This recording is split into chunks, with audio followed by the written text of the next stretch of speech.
I'm Empress-g and this is Empress-g TV. If you're new to my channel, welcome. My channel mainly focuses on autism. I have a 7-year-old son who means everything to me, and he was diagnosed with autism when he was 2 years old.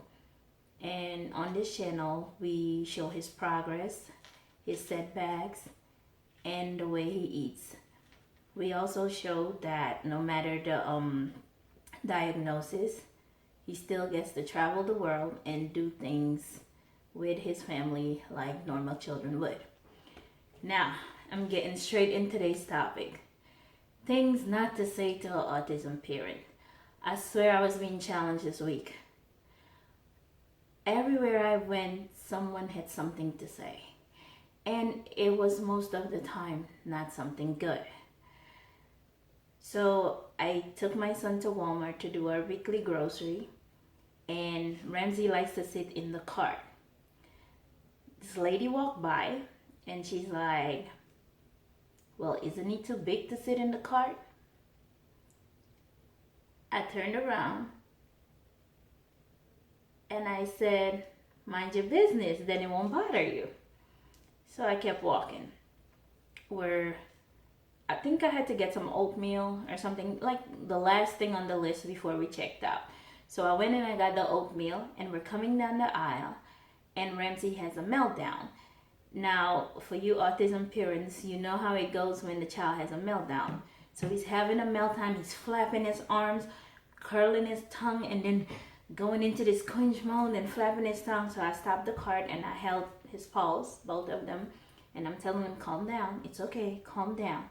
And another lady walks by and she says, "This is what happens when you spoil your kids and then you want to try to discipline them in the supermarket when it's too late." And I lost it. Because I turned around and I'm like, see, if you were intelligent and you wanted to know what was really going on with him, you would ask a question. Because an intelligent person would just look at him and see that he's not having a tantrum or begging for something. Well, why don't you just give him what he wants? He's already crying for it. I'm like, he's not crying. Do you see any tears coming down? He's having a meltdown. He has autism, and when there's too much noise going on, it's too much light, it's too much going on for him. He doesn't know how to express it because he's nonverbal. He has a meltdown, and I just got to give him a minute to work it out. And that's what's going on. But if you had asked me like a normal person would, I would have just gave you a straightaway answer, because I like questions. I like people that don't know what it is and ask what it is. I would explain it to them. But no, you jump to conclusions assuming that I'm a bad parent. No, he's having a meltdown. He has autism, so you either deal with it or you go stand in another line. It's as simple as that. And that's what made me come to today's videos. Like, I summed up a few things that people would tell me and say to us, and I'm like, what is wrong with you? Like, you think we don't have enough to deal with, and on top of that, we got to deal with your ignorance? Like, certain things you just don't say. Don't say it. Here's one. Ramsey is nonverbal. He stims a lot. That's where the verbal sounds come from. So he makes noises. He doesn't say words. He makes noises. And while he stims, he'll go, like, he makes noises, or he'll just look at his video and he won't sing the words, but he'll be like, just the whole way through the supermarket. I know people be giving me that look, but I don't even care.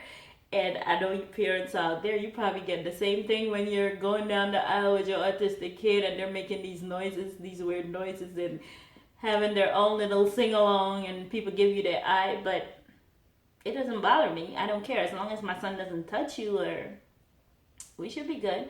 I'm open to questions. I like if somebody would come and just ask me a question. So here are some of the things. He doesn't look autistic. He doesn't. So what does autism look like? Because if you look at Ramsey, I have videos, I have pictures. Ramsey looks normal until you sit with him for more than 2 minutes. Then you realize that, okay, something doesn't add up. Something doesn't add up. But Ramsey looked normal. All autistic children look normal. Autism doesn't have a face. Autism is a name, a diagnosis. It's not the child. It's not the face of the child. It's not a certain structure. It's the name of the diagnosis. So don't say, "Oh, he doesn't look autistic. What should he look like?" Here's another one. He'll grow out of it. He'll be normal one day. Really? Can you tell me that day? Because my patience is wearing thin. Like, I'm that parent who want to hear the word mama, cornflakes, something, anything. Just say it. When is that day? Parents like me can't go off by he'll be normal one day. Parents like me, in situations like me, who see that it could be this is it for your child, we try to put a living will in place that if we die, our child goes to somebody that will take care of him just the way I would. That's what parents like me do. We try to not leave any bills or debt behind that if we die, our child will be okay. Parents like me who sit there and, oh, one day instead of having a college fund, we have life insurances. I'm a walk-in policy. So one day doesn't cut it. Just don't say that. He'll grow out of it. He'll be better one day. Because I really want to know that day. Ask any parent like me. We sit there and we really want to know that day. But we're realistic. So we be like, if that day never comes, we have this, and that in place. We have a life insurance in place. We have a beneficiary in place. We have someone in place that would take care of him. I've even read up on something that says they have facilities that when they turn teenagers, if they want to be independent, they can go to these facilities and they give them jobs, they take them to work, they teach them independence. Like, if you know anything about that, link that in the description below, because I really want to do some more research on that. Because yes, parents like me have to think like this. If I die, what's gonna happen to my child? Like, I really seriously do think like that. But that's another one. Here goes another one. Ma'am, is he okay? Yes, he's fine. He's just having a meltdown because he's autistic. But just in case he kicks your chair, I'm just trying to tell you in advance, he's autistic, and when he gets overwhelmed by the plane taking off or landing, he might kick your chair. But I like to tell the passengers in front of me and behind me so they don't be alarmed when he starts having a meltdown because of the plane landing or taking off. Is that okay with you, ma'am, sir? Okay, yes, ma'am. Okay. Then there'll be again. So he's autistic, huh? Yes. My niece has ADD. Okay. But just in case he kicks your chair, just know that this is not ADD. This is autism. That's going to kick your chair when he starts getting a meltdown. So I just wanted to let you know up front that ADD and autism are two different things. But okay, so you're good with that? Okay, thank you. Here's another one. So what can he do? Huh? What can he do? Because kids with autism, they are smart. They have this special thing that they focus on and they're good with it. What is his superpower? His superpower is that he can have an argument with you on a tablet, a communication device. He loves his mother. He tried the best he can to read your body language. And he's alive. He's a human being. And he's trying to fit in. That's his superpower. He's trying to fit in. Thank you. I swear. Some people just don't think before they speak. Next one. Ma'am, what's wrong with him? Oh, he has autism. Oh, I'm so sorry. Bless your heart. You think that's gonna help me? How? You so sorry. Why are you sorry? Does that make him less of a human being? Does that make him not part of this world? Or does that make him a burden on my shoulder? Like, what do you mean by you so sorry? Oh, bless your heart.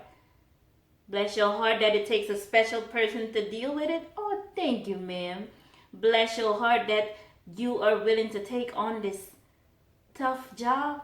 Thank you, man. But you so sorry. For what? Never mind. Next. Autistic children could be normal if they tried. Like, you should try cutting out meat. Well, he doesn't eat meat. Well, try cutting out casein free stuff and try cutting out carbs. Man, my son eats 5 things. I can count them on one hand. All of them are starch based. So if I cut off all these carbs, are you trying to tell me I need to starve him? Like everything he eats consists of starch. So for the few things that he does eat, you want me to cut that out because I need to try casein free. I need to try ketogenic. I need to try this. Anything possible in my power that I could have done to try to make him better, I have tried. Any autism or special need parent out there, they have tried it. You think we just sit back and watch these children have autism and be like, oh well, we'll just take it as it comes? No, we deal with it head on. We try every single day. So when you tell us to cut out things, think about it. You never had a child that doesn't eat. And then you find this one thing or 3 things or 4 things or 5 things that he does eat. And what he eats in abundance. You want me to cut that off because it'll make him better. Oh, I tried. He starved himself. He'd rather die than eat something else. So, yeah, no. I go with what he could eat so that he gets some type of nutrition in, because you don't know what it feels like to have a child sit there and refuse to eat and you as a parent can't do nothing about it. All you could do is sit there and cry because you're like, God, why? Just let him eat. Like, I just want him to take one bite of something, Lord. And if he takes a bite of a sandwich, you can put down in the comments all day long, why do you give him bread? Bread is processed. Because that's all he would eat. And for him to have some type of fat or skin on his bone, if bread is what's going to bring it, or mashed potato, or goldfish, or whatever, so be it. I'm trying the best as I can. I can't just force things onto him. They go gradually. People leave some comments down like, oh, you're giving your child GMO stuff. Why do you give him Nutella? Because that's all he would eat. And you don't have to sit there day in, day out and watch your child starve because he doesn't eat that. He's sensitive to texture. If he takes a bite of it, he feels like he's dying. He'll just spit it out. So if you find that one thing, why would you judge me on that? Because I'm trying to put some food in my child's stomach? Yes, I'm going to gradually try to phase it out. You think I like that my child eats stuff that's unhealthy? No, I don't. But if I don't have a choice, what do I do? Can you give me the answer on that? If I don't have a choice, what do I do? Let him starve? He used to eat Nutella. I gradually phase it out. Now he eats non-GMO organic jam. That's all he eats with his sandwich. But it just didn't happen overnight. You have to gradually introduce it. Parents like me don't like to see their child eat unhealthy stuff. But if that's all he would eat, then yes, that's what he'll eat until we can do better. Like I said, until we can do better. So don't judge us by what you see. We are already happy that that child made that first step. You know how hard it is for an autistic child to make that first step. It's not no joke. Much less to know that you'll never hear the words mom, dad, potty, iPad, something. On top of that, your life consists of therapies and dealing with ignorant people who ask you ignorant questions and dumb questions. You know what you could do for us? Just say something nice. What is something nice? Okay. Is you doing a great job? The amount of stress and the amount of things you have to deal with on a daily basis, except for your personal life and the things that revolve around just you, but you have to deal with the things revolving around you and around this little person, this human being that not by choice or not by genetics got autistic, because he had all of that done. He just has it. Nobody in his family does. But does that make him less of a human? No. If you want to say something nice to us, you're doing an awesome job. That's why I keep making these videos, because there's a lot of people down in the comments in my other videos who really understand where I come from, because they deal with it on a daily basis. You go to bed at night and you sit there and you pray like, God, little Johnny really wants to go to college and he wants to be a doctor or an engineer. Please, Lord, please let little Johnny get this engineering, and please let him pass this essay. Yeah, that's good for little Johnny. But what's good for little Johnny is not good for little Ramsey, because Ramsey mama be on me. Please, God, can I hear the word mama someday in the future today? Lord, can Ramsey eat all his oatmeal today? Please don't let Ramsey have a meltdown and try to choke me while he at it, or choke the therapist, or squeeze her, because once he has a meltdown, it's going to take two of us to get him off of her. Please, Lord, let Ramsey behave today, and let the sensory don't take him over today, Lord. Please let him have a good day. Amen. So you see how our prayers differ? You ask for little Johnny's degree. I ask for little Ramsey to be on some type of normal. You ask for little Johnny to make it through all his classes and pass so he could go to college. I pray that Ramsey, I see the day that he comes from school so he can go to college. But mostly, I just pray that I'm around for as long as he needs help. My prayer is not for college. My prayer is for me to be around so that people don't take advantage of him. My prayer is that one day I could hear the word mom. My prayer is that if I die, people won't take advantage of him. If his dad died, nobody, me or and his dad died, that he will be in a position where he will be taken care of. That I find a suitable and reliable person who's going to step in our place to take care of him, so that people don't see him as a check. That's what our prayer is. So before you say something to a special need person or a parent of a special need person, think about it. Just take into consideration that we are people too, with real feelings and real life situations. We have it 10 times harder than you do, and we're just trying to survive. Our kids don't have special powers. Our kids don't look autistic or don't look autistic. There's no face to autism. Everybody doesn't have the same beliefs or the same thinking the way you do. So think about something before you say it. And if you want to compliment them, you're doing a great job, Mom. More power to you. And that motivates me to keep going, because there are parents out there who want to hear that. Maybe they're having a rough day. Maybe your child had a meltdown all day. You didn't get to sleep, and you just worried that he's going to go to school and repeat it again. You're going to have to come to school and pick him up because the teacher can't deal. It's not easy. It's a journey. We didn't pick this journey. This journey chose us. And for us to share it with the world, it takes a lot out of us.